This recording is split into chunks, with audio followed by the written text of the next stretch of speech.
Hey guys, Marvin and Kid here, coming to you again. How's everybody doing on their end? Hope everybody is well, as always. Back again for another review.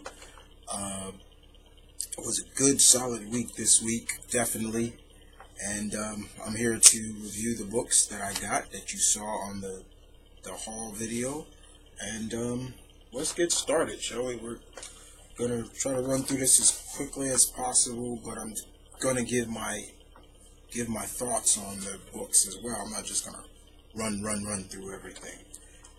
So like I said, I got books from indies and of course the big two. So let's kick it off with the indies books first.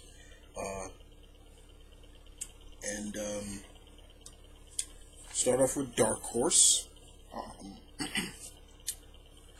Yeah, we're going to start off with Dark Horse, and we're going to kick it off with X, number 19. Dwayne Swazinski, Eric Nugent. Man, you want to talk about some violent shit?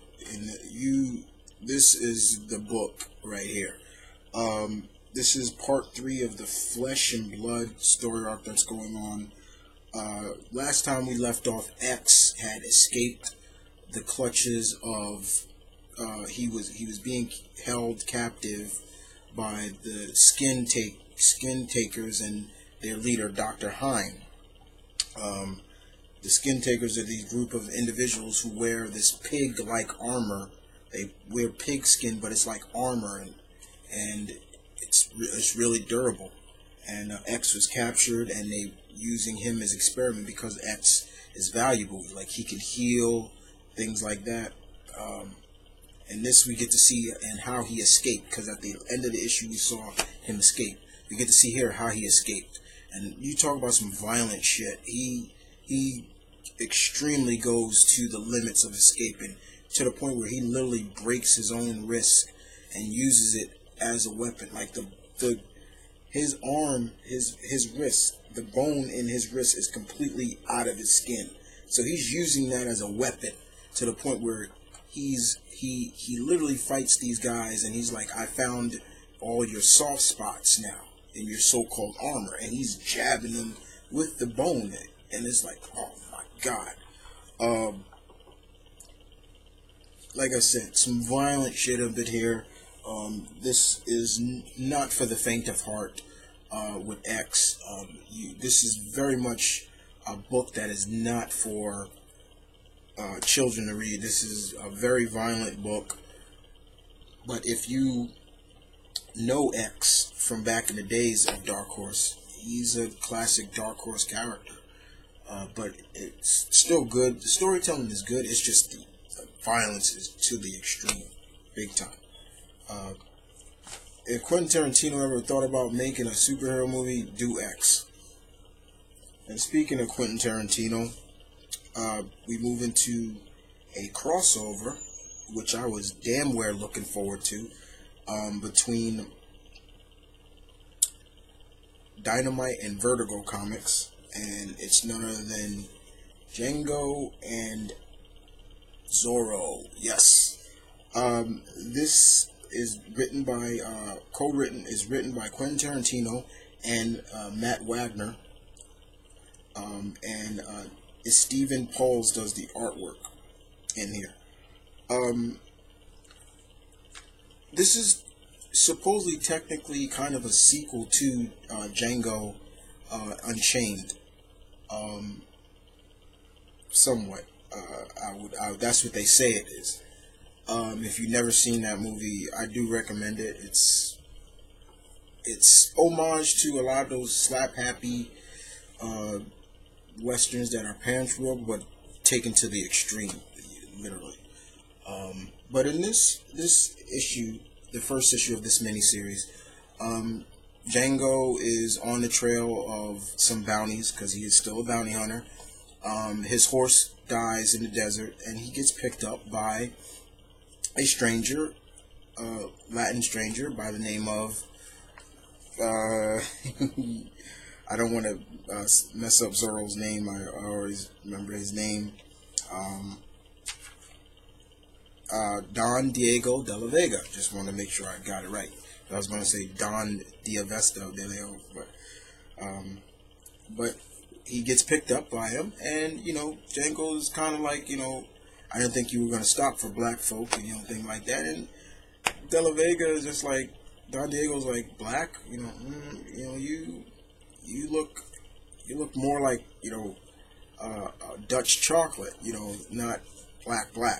But I love the line that he uses, and I'm gonna read it for you right here.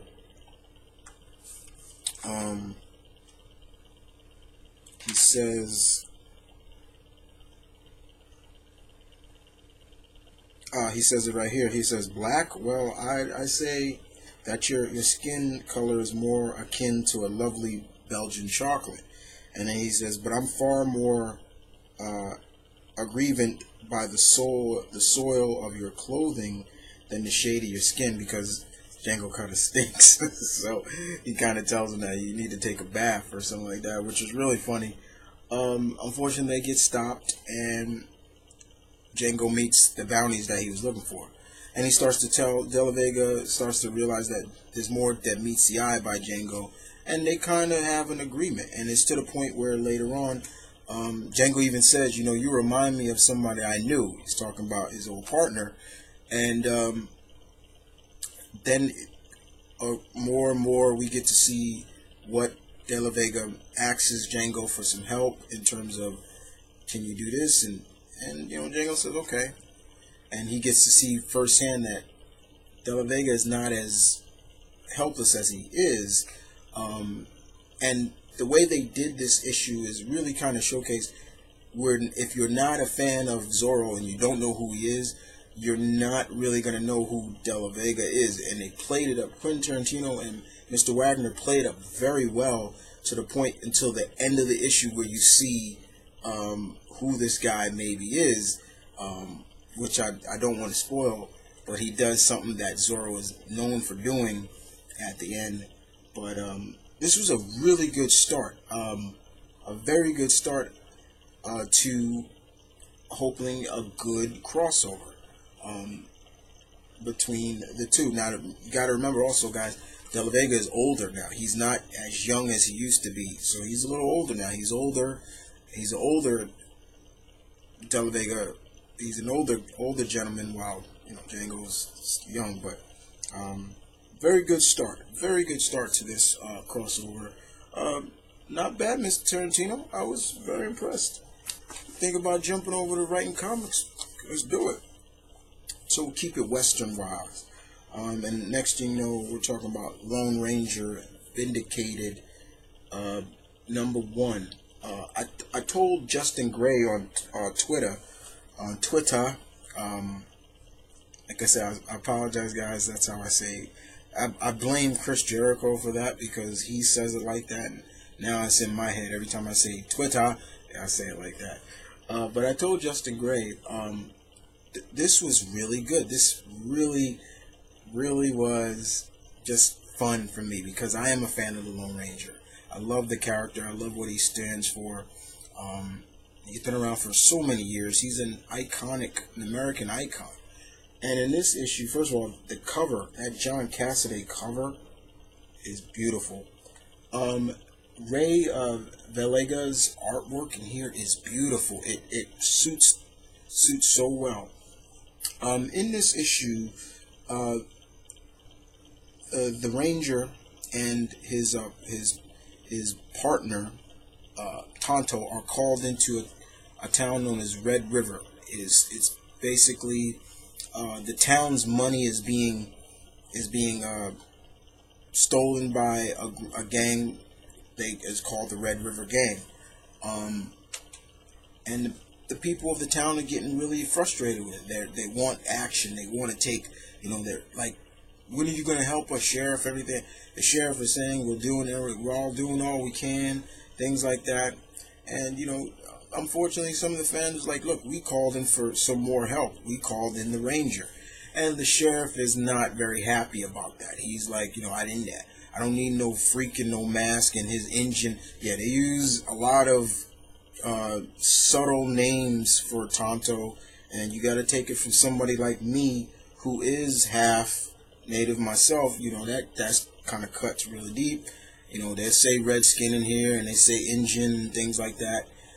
And it's kind of like, you know, but you got to remember that this is kind of a period title, so they want to keep it kind of authentic. I understand that, but it still kind of cuts you deep. But the Ranger comes in, and him and Tonto try to investigate what's going on. The issue ends on a cliffhanger because something happens to the mayor and of Red River, and it's not looking so good. But overall, this was a really good issue. I didn't like it. I can't wait to continue reading this mini. Like I said, Dynamite has just doing a fantastic job with the pulp era characters, and they continue to do well with the Lone Ranger. If you can see that cover once again, beautiful cover by John Cassaday, very good. All right, we move on to we're gonna keep it in Dynamite. Red Sonja, number 13. Gail Simone, I tip my hat to you, my lady. This is the start of the new story arc, and Sonja is she comes across a wizard. She kills that wizard, and literally the wizard casts a curse on her, saying that his last final words were, "You will never forgive." And Sonja doesn't take it very lightly, like whatever, whatever, you're not gonna do. And her and her new companion, a guy who was able to, he was called a fire bringer. He can create fire by just thinking about it.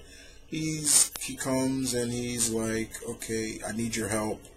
And so later on, Sonja enters a bar or tavern, whatever, and she finds one of the men responsible for the death of her family in her village, the last guy that escaped her vengeance, and he gets away. However,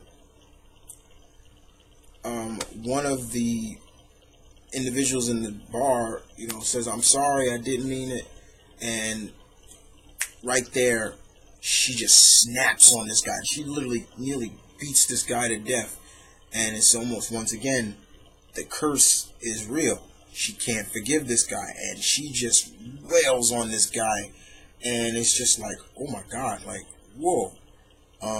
So yeah, and then the ending, ooh man, Gail, my lady, holy shit, that's good stuff right there, good stuff. Alright, move on to IDW and Teenage Mutant Ninja Turtles. Teenage Mutant Ninja Turtles, new animated adventures. I like the cover though. The cover is nice. There are two stories in here. The first one is about the gang dealing with the Krang, who's trying to steal the Earth's supply of water. I don't know. They want to steal it, and they have to deal. But the Turtles also are dealing with Tiger Claw, Razor, and Baxter Stockman, and it doesn't go very well later on because they stop the Krang. I don't want to spoil it for you, but that story ends almost like the classic 1960s Batman. I swear to you right now, even the dialogue in there, I was like, oh my god, this sounds like Batman. And the other story was a fun issue that basically was about Mikey and the gang. Mikey and Casey are, I think, having like a kind of a sparring debate of, you know, defense, and you don't have to be a ninja to be able to fight, things like that. They crash into Donnie's workshop, and a supply of mutagen falls, and later on we find out that Mikey thinks that Casey was mutated into a raccoon. So he's chasing this raccoon around the lair, and he's like, "Come on, Casey, stop playing around. Come on, dude," things like that. And he's thinking Casey is a raccoon, and Casey was just on he was just under more rubble than Mikey, and it goes from there. But it was cool. This was fun. Like I said, the Turtle Adventures, new adventures are just supposed to be fun. That's all. Alright, let's move on to DC. Batgirl number 36.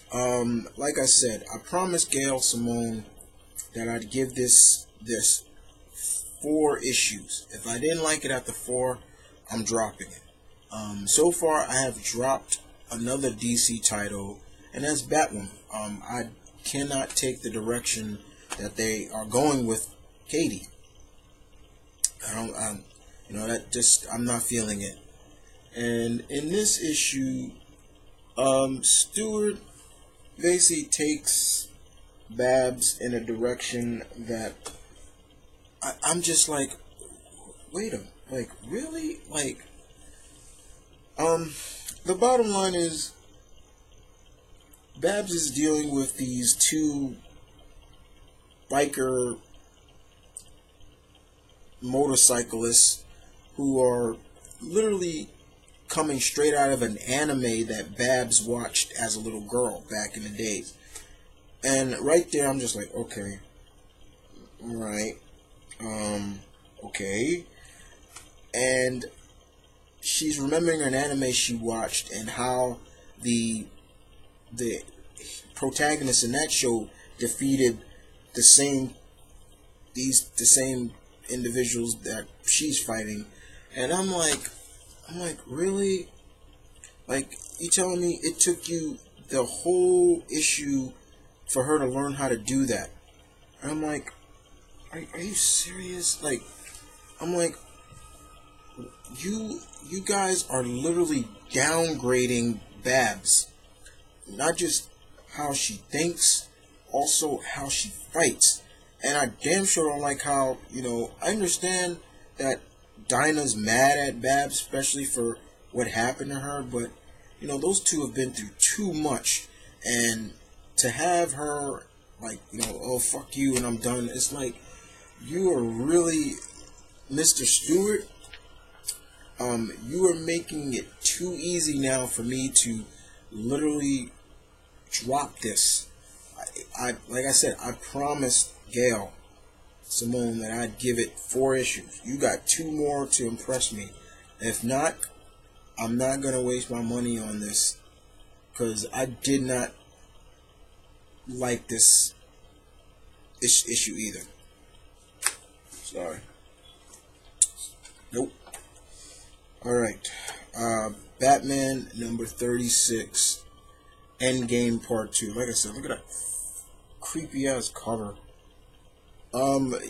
It's no surprise what's going on. The Clown Prince of Crime is back, and boy is he back, and this sick psychological shit in this. I'm not going to spoil too much. Snyder Capullo did a great job of showcasing that maybe, just maybe, the Joker knows Batman better than the Batman knows Joker, and it's played up brilliantly in this issue.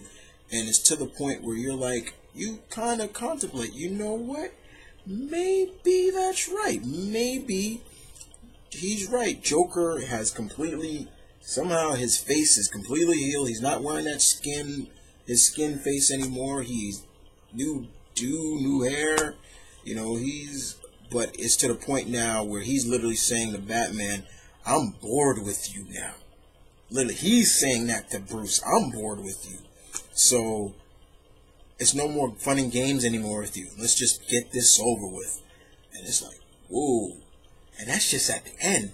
The first half of it is Bruce dealing with a, crazed Superman. Good stuff.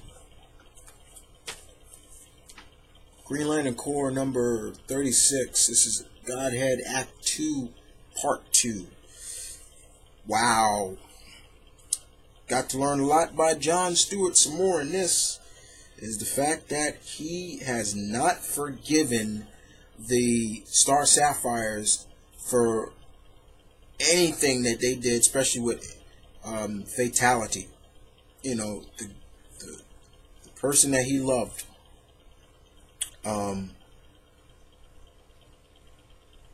That what this was mainly about. We also get to see that maybe they have a chance against the New Gods because of the weapon forger. What was his name?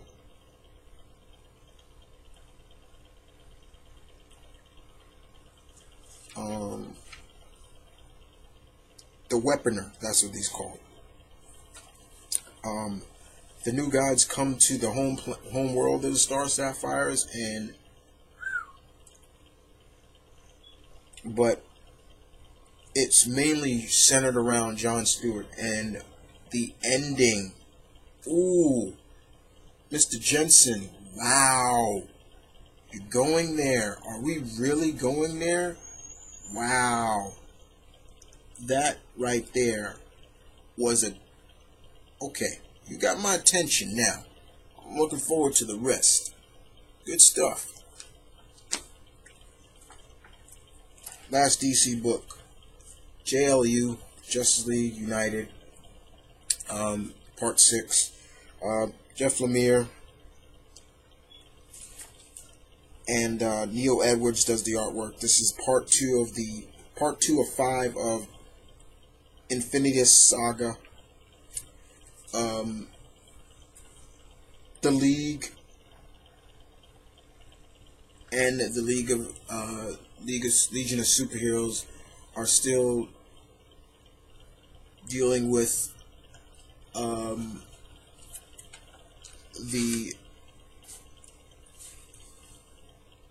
was his name?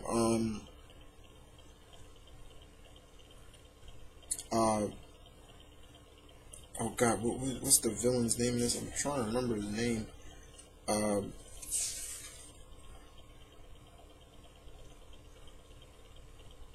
Blythe. There we go. Blythe's still trying to capture the little boy that the League has been protecting, and we get to see some old villains come back, like Black Mass. I was like, whoa, that was interesting. And that's pretty much this is action packed. Does Blythe, is he able to get the little boy Ultra? This little boy right here, this alien boy right here. Not gonna spoil that, but it's very, very action packed. Even to the point where Brainiac 5 tells Jean that, you know, we may be from the future, but we have an away team too, a team that's been stuck in this time period, and he's talking about Legion Lost, and we get to see them at the end of the book, the other lost members of the Legion of Superheroes, like Timberwolf and all them, and it was like, ooh, okay. But other than that, Jeff Lemire still does a good job with this title. So now we move on to Marvel. Got a lot to talk about. Marvel was good this week. Very good. Like I said, very good week. We're gonna kick this off with all new Captain America #1. Fucking love that freaking cover. That cover is beautiful. Rick Remender, Stuart Immonen. This was good. A very good start, Mr. Remender. A lot of us were saying, you know, I've heard a lot of saying, like, this Sam's not worthy of holding that shield after what we've been seeing in Atlas. But this seems to take place before or after Atlas. And in this issue, Sam goes into an Hydra secret base. He's on a mission to rescue this child from Hydra. And you see Sam is still having trouble with shield. You know, he's good with it, but he still has a little trouble with it, which I'm glad they show. Like, he's just not easily learned how to use it so easily. But you see him talk about, you know, a little in the beginning. We see a lot of Sam's past. You know, him growing up in Harlem, raising his brother and his sister after his parents died, things like that. We also get to see, you know, Sam, his partner, the new Nomad, Steve's son Ian, help out as well, and he kind of questions how come he got the shield instead of him, because he's really good with the shield. And you know, but a cool, interesting fight between Sam and Badrock the Leaper. Looks a little different now, but yeah, he's still there. Something bad happens to Badrock. I'm not gonna spoil that, but the basis of it is, it seems since that issue 25 of Cap, Hydra's definitely gonna start playing with focusing on Sam as the new Captain America. And boy, did ever, because the end of the issue, Sam, he comes face to face with some very interesting people. Let me show you. He comes face to face with all those people right there. You got Sin, Taskmaster, Cobra, Armadillo, Baron Zemo, Crossbone, all of them, and they've all want to meet him.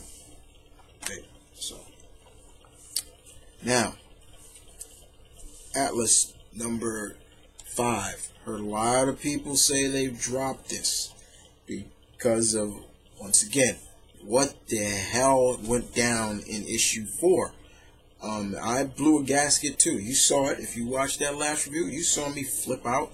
You saw Hurricane come out. And I read it again, and I started to think, you know, something happened, and it had to been when Doctor Doom and Wanda cast that spell, alchemy and chaos magic together, and that even just sounds like it don't mix.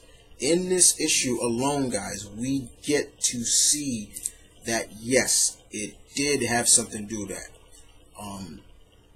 The Avengers are acting weird. The X-Men are acting weird. Except, and it even says it, anybody who was on Genosha during that fight with the Red Skull were infected. But somehow, Sam Alexander Nova and Spider-Man weren't.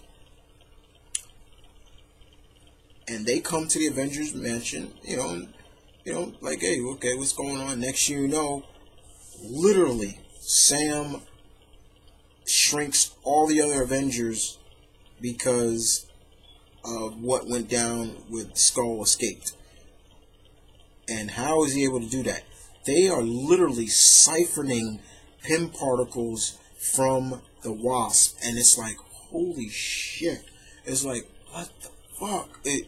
And then you got, on the other side, you got the X-Men, who are in this whole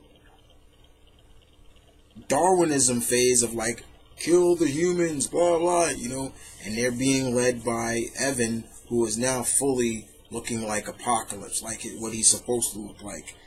And it seems like the heroes are now turned villains, while the villains are turned good. And thanks to Magneto, you know, it's kind of, yeah, that's why you can kind of say book 2 intervention. Literally everything is turned upside down. That's why Carnage is acting the way he is. Roderick Kingsley, the Hobgoblin, acting the way he is. Why everybody's acting the way it is, except for the people that you expect to be the heroes. Even Hulk is acting where, like, that was kind of trippy to me. Like, Hulk has another. If Hulk gets sad, he transforms into this other kind of Hulk, and I'm like, that's kind of interesting. But Rick, remember, I say this. You knew what you were doing. because you got the rise out of me, or I guess what you were looking for from the fans of like people were gonna get angry with that last issue, and yeah, you got the rise out of me because I was like, what the fuck, Render? Like, what the hell were you thinking? So now it makes you wonder how the hell is what's gonna happen next. And yeah, and speaking of which, Rogue, my Rogue, Annabelle, and Anne-Marie, she nearly killed Sam in this. I was like, that's not my Rogue. That is not my Rogue. But yeah, you got my attention again, Mr. Remender. Good start. Captain America and the Mighty Avengers #1. Ewan, Ross, Al Ewan. This is a tie-in to Axis, and we get to see more of how Sam is not, he ain't playing no more. And oh my God, Luke is different, Sam is different, and a lot of people see it. The one thing also that goes on there, we get to see Spidey come to Luke, and he's trying to apologize for what happened between when Aqua's on the team and everything, and Luke's not having it, and it's just like, it's really sad to see because Luke and Spidey were friends. It's like, yo, he's trying to apologize, and he's telling him, look, Luke, that was not me. It was, and Luke don't want to hear it. I mean, Luke is decked out in a suit. It was like, when's the last time you seen Luke decked out in a suit? But you can clearly see that something is wrong, and it's even to the point where at the end, that ending, oh my God, Mr. Ewan, wow, that's all I can say. Captain Marvel #9. I've been playing catch up with this book for a while, but Miss Kelly D do a great job with this. Carol helps out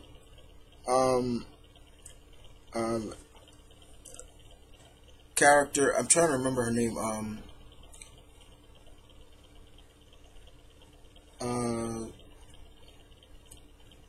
Leela Chesney, that's her name. She's in this world where a lot of people rhyme and everything like that, and she's betrothed to marry the unfortunately she doesn't want to. She's a singer and things like that. Carol's a fan of hers, and of course her friend Tick is a fan of her as well, and they try to help out. Do they fit? They help her out? Yes.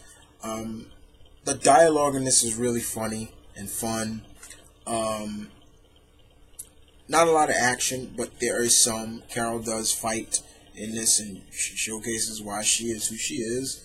But it was a good issue. The next issue is I think like a Christmas issue. It's also celebrating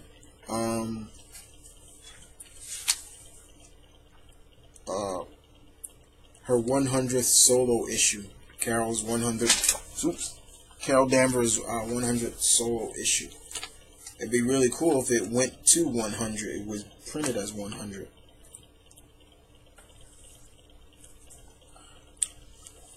Guardians 3000. Dave Abbott. It's always good to see you writing some space adventure. The group, the team, the original team realizes that though they were trying to bring all the surviving races together for help against the Badoon, they realized that it wasn't about that. They had an asset, and it is one of their other human companions known as Gina Drake, who has this ability to know that time has been changed. Now, at one point, she's telling the gang that she's telling Vance, Astro, basically, Justice. That's who this is. This is just a future version of him.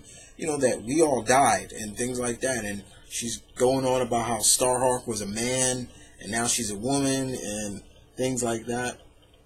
And even all the other people, like Gladiator makes an appearance in here, the Kree High Supreme, even basically an older King Peter, aka Star-Lord, Peter Quill, is in this. Very action-packed. The cover, I love that this Alex Ross cover. It's beautiful. Abaddon does a good job of showcasing, just doing what he does best, is tell good stories, especially in outer space, especially with cosmic characters. Not much more to say, because I don't want to spoil too much for you, but it's not too late to jump on board this. We're only 2 issues in. Very good. Okay. The Logan Legacy. Issue 4. Marjorie Bennett does this writing. No relation to her. And this is all about Lady Deathstrike. This was good. This was really good. I enjoyed this issue. This of how Yoriko feels about Wolverine's death. And man, we get to see that, Wolverine's death is hitting his enemies worse than his allies.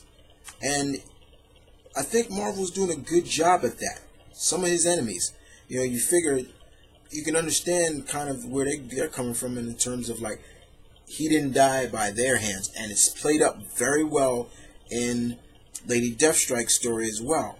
And it's once again to the point, especially at the end, where we once again showcase that, in a sense,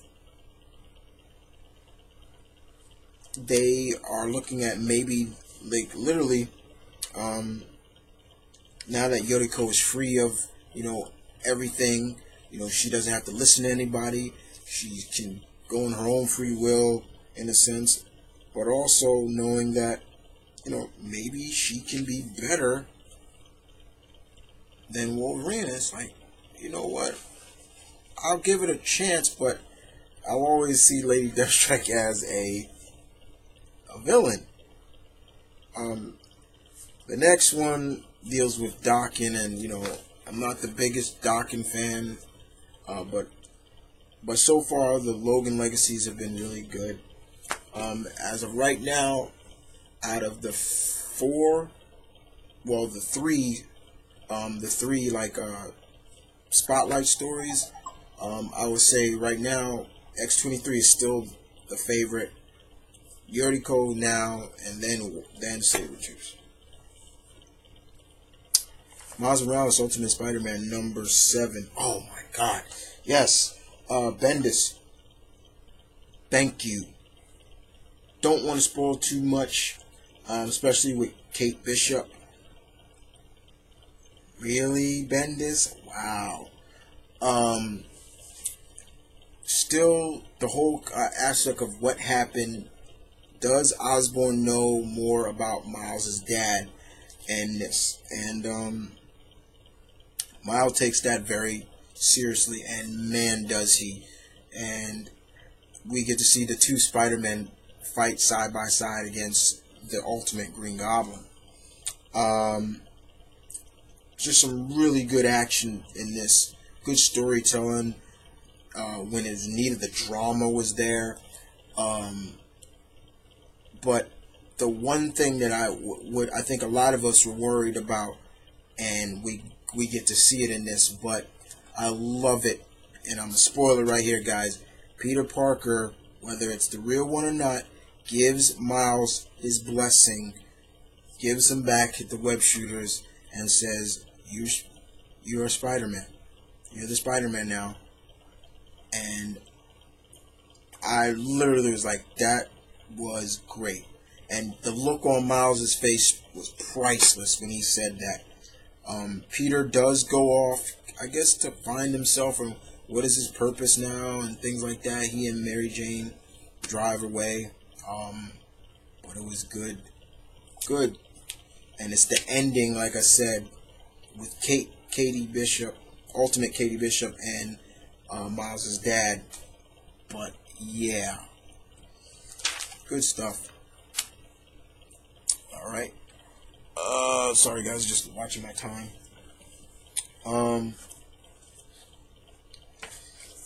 Nightcrawler number 8. Chris Claremont just does a great job with this.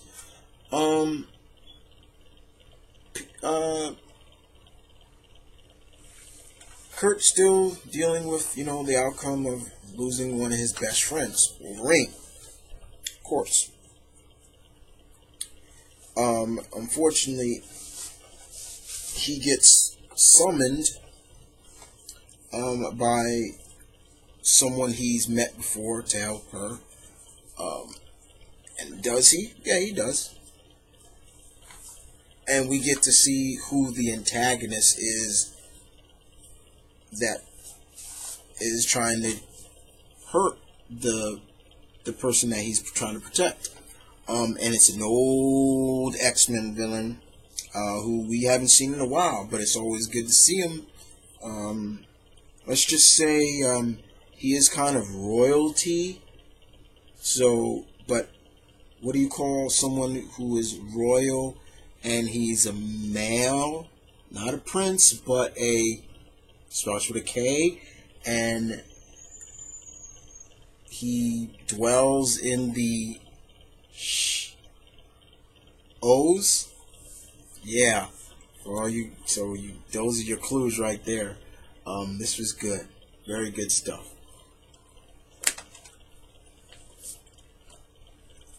All right, guys, here it is. Like I said, I haven't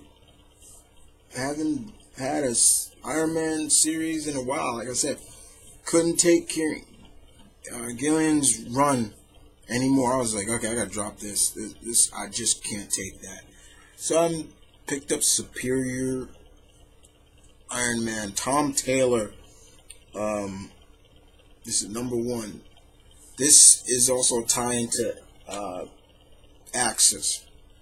And man, let me just tell you, I love basically talking about what's going on. I love it. Basically saying industrious Tony Stark is one of the smartest and richest men on the planet. With his high-tech armor, he protects Earth as the invincible Iron Man. During a world-threatening battle with the psychic-powered Red Skull, Iron Man and an army of heroes defeated the villain, but the psychic fallout changed the personalities of those on the battlefield, while most were eventually restored. So basically it's saying that, yeah, everybody eventually comes back. This is I didn't really like this because it kind of spoiled, like, they're going to go back to normal. A more sinister Tony Stark evaded changing back, and he has some special plans for the world he swore to protect. Yeah, this clearly, you can clearly see this is not the same Tony anymore. He's drinking. He's very, very arrogant and vague. There's a scene in here where he's not even in his armor because he doesn't want to deal with quote-unquote C-list villain. She-Hulk is there, and this character called Kid Abomination comes, and She-Hulk's trying to tell Tony he's not as strong as the original Abomination, but he's strong enough to the point where he can toss Jennifer and throw her into walls and stuff, no problem. But you can clearly see, and when Kid Abomination is able to lob off Iron Man's head, find out that the pseudo armor is being controlled, and he's a little sad about it. He's like, I came here to fight you, like I want to get your attention, and he's like, yeah, well, you got it, and he smacks and it's even to the point where Jennifer's like, did you really have to hit him that hard? And he's like, you know, whatever. It's to the point, complete 180. Tony is in San Francisco now. He has this app called the Extremist 3.0 that is supposed to make everybody their perfect selves. You know, Pepper sees it, and you know, Pepper's not happy about it. She even literally yells at Tony like, "What is wrong with you?" Like, and Tony is just like, almost like, "Yeah, whatever. Like, I'm getting another drink." And the ending is something that really, a lot of freaking cliffhanger, like dun dun dun endings are just like, what? You guys, like, a lot of cliffhanger endings. I do like his new armor though. I'm not gonna lie. The new white, what's it called? He calls it something. It's technically. Oh yeah, and I can't deny also, but even a certain man without fear shows up in the issue too. He even knows that something is going wrong with this stuff. He calls it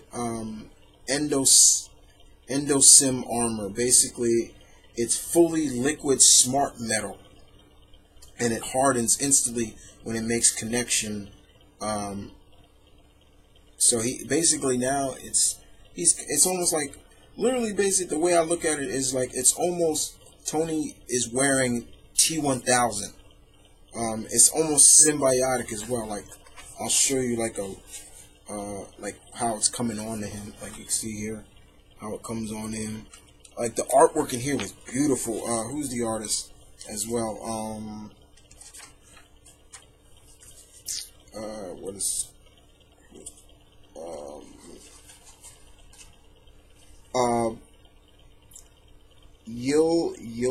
Yildere Sinar. Artwork was beautiful. I loved it. This is a good start. I'm in. Mr. Taylor, you got me interested.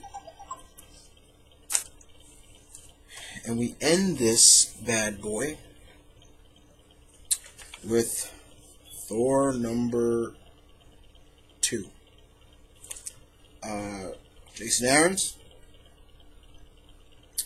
and artwork by Russell Darderman. We get to see the female Thor in action. What is interesting is the fact that my theory is wrong. It's not who I thought it was, but it's kind of interesting because you're hearing her talk with her voice, and then almost like another voice, like almost like Thor. So she's using the thou and they and things like that. She's dealing with the Frost Giants, and she's dealing with Malekith. She's having a rough time at points, and then she's not. Like, it's almost like Thor's personality is coming out of her, especially when she has Mjolnir. But a very good start. We get to see her in action. She starts to question, especially at the end, because something happens at the end. But I'm not going to spoil what that is. But I'm very much interested. I can't wait till we finally see who she really is. I don't know who she is now. So I thought it was someone else, but I don't know. But we'll have to see. But good start, Mr. Aarons. I know there's an issue coming up where Thor confronts the new Thor, so I'm looking forward to that as well. But other than that, guys, that is it. I hope everybody enjoyed the review and enjoyed my thoughts on the review. As always, you want to enter in the sweepstakes, always just give me some input. That's all you got. Leave a comment. Give me some input. What did you get? Just other than that, you guys take care. This is Mom and Kids saying peace, one love, stay tuned, keep it real, guys, as always. I'll see you guys next time with another review from me, the kid. Y'all take care.